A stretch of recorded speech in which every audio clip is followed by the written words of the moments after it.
Hello mga kabads! At sa video na ito ay gagawa ako ng banana cake na walang halong itlog.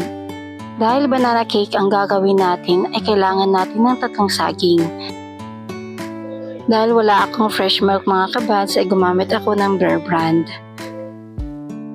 Paghalu-haluin lang natin ito mga kabads.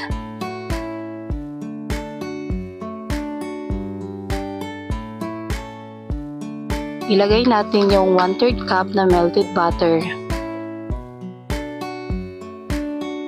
Kung ikaw ay bago pa lamang sa aking channel mga kabads, huwag kalimutan mag-like, share, comment below at mag-subscribe na rin.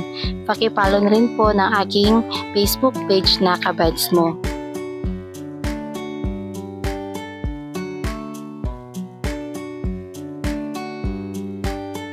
One-third cup na puting asukal.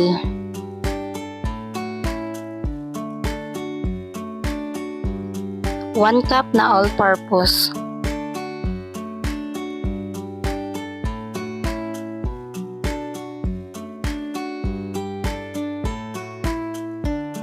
At ang panguling ihalo natin mga kabads ay 1 teaspoon ng baking powder.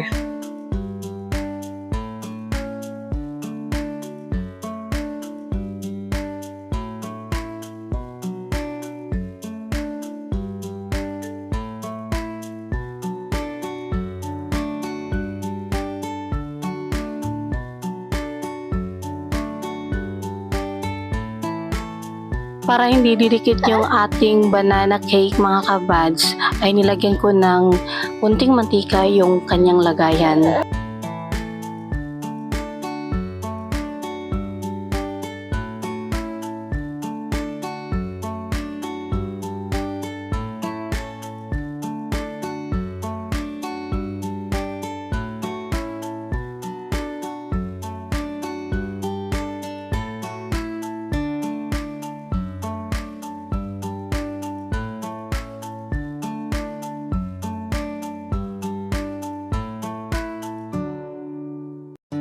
Lulutuin lang natin ito sa oven mga kabads ng 150 Celsius at 45 to 50 minutes.